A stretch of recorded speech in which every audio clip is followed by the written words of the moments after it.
Hello and welcome to another Budget Model Railways review video, and today I'm reviewing this, which is the Metcalfe Factory Entrance and BoilerHouse. This is the 001.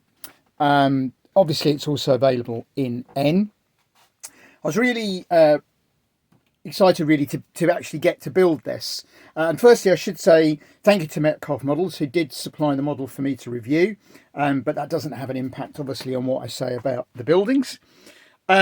This is a building that's been on my radar almost as long as I've been doing model railways, for about 10 or 12 years, because I love the idea of being able to run a train through there. So now I'm doing my industrial out. That's obviously given me the opportunity to do that. This is a great value kit because not only do you get the archway, but you get the large boiler house. I really quite like the water in the top. It doesn't video very well because you have to try and catch the light, but there's a bit of clear plastic in there, as you can see, which works quite well to represent the water. And you also get a little joining building to put wherever you want. So that's really very good value for money because you've got three big buildings. And in fact, on my layout, this one is going to go here, something like that. And I'm going to drop some of the other bigger Metcalfe buildings in the back there. But getting quite a lot of buildings really in one kit there, I think is very good value for money. So, as always with Metcalfe, you get quite a good instruction sheet. Now, I will say, I think this must be one of the slightly older kits because I didn't find the instructions as good as some of the newer ones. For instance, it doesn't have the information about colouring the edges, which works really well. I've said this a lot on previous videos about Metcalfe, when people are complaining about the white edges. So this one I haven't painted yet. So you see you just get a bit of an edge there. And on some of them it's quite noticeable. However, if you simply follow their instructions, which are on the newer kits, and you run, I use watered down acrylic, but watercolours, or even I've used felt tips or coloured pencils, that completely removes that. So my one small criticism of this kit is I did struggle a little bit with the instructions because it zigzags across the page. So this goes there to down to here. Some of them I found, 16, 17, I was running down the page, not across it. And it's worth, as Metcalfe have always said, it's worth taking your time and reading the instructions. And whereas normally that means read them properly, read all these little bits and pieces before you start building, I also found I needed to actually look at the page. Perhaps it's just me being a bit slow, and make sure I know which way the drawings are going. I haven't found that with the newer kit, so it might just be that this is a slightly older one. But it's easy to get around. Read the instructions fully and carefully before you do each bit. Now I have to say I also skipped around a bit because while I was waiting for one building to dry at one stage, I found it better to start building a different building. And that's the advantage of having three buildings in the kit. So this one actually comes in two parts.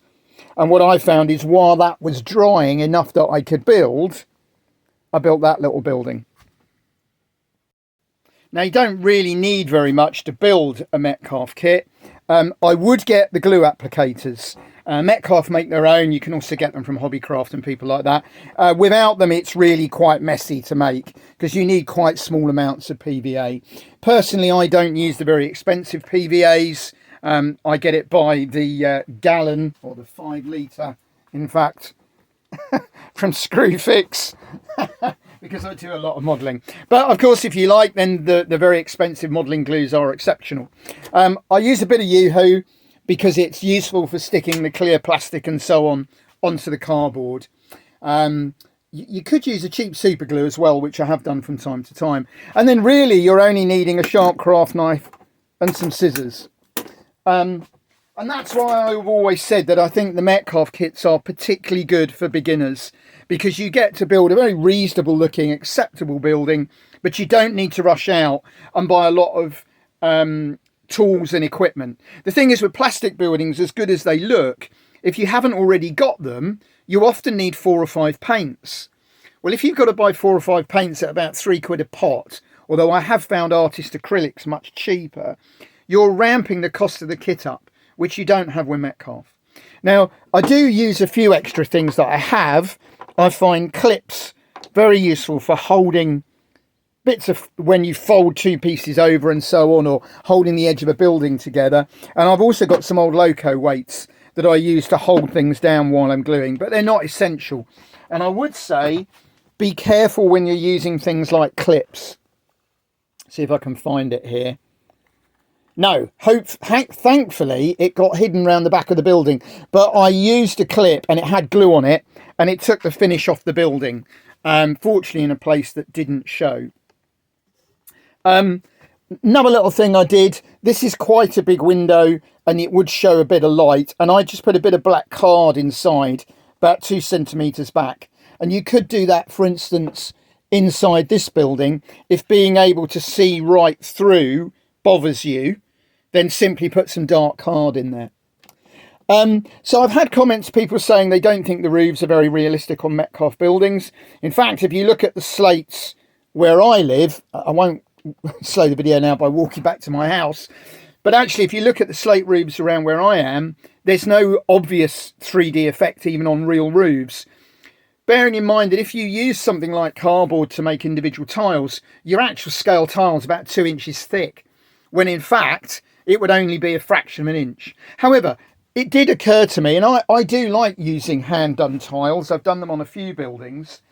It would be very simple actually just to put that over these.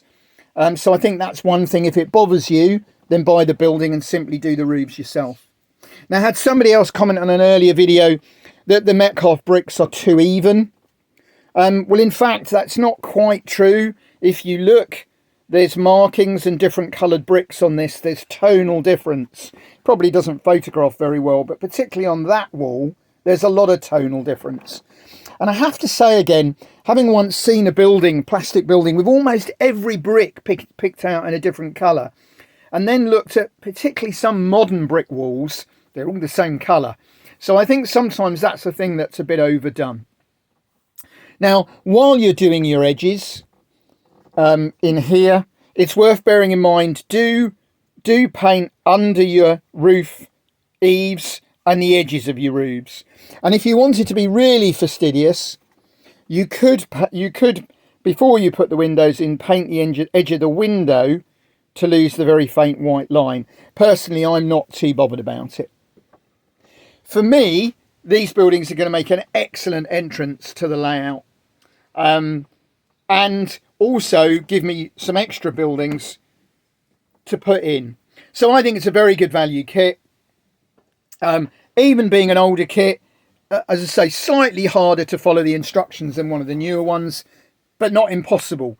I built loads of Metcalfe kits, so it's a bit like me in IKEA furniture. I barely need to read the instructions, but that's often where I go wrong.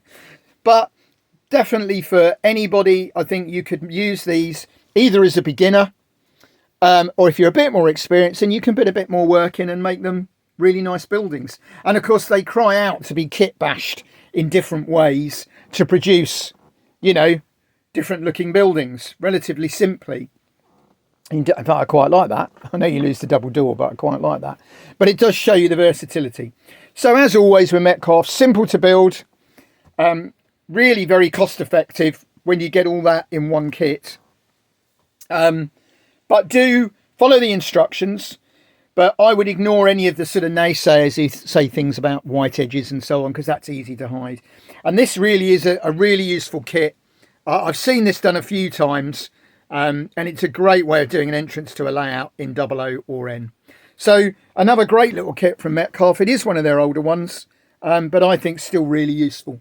And I've got a few more in this series to come. I've got a good shed and things like that, and a signal box to build. So if you like my reviews, then please keep watching them. And if you enjoy what I'm doing with this layout, also, obviously, I've got videos on the layout as well. So there we go. Another Metcalfe building. And that is, in this case, PO 284 factory entrance and boiler room. There we go.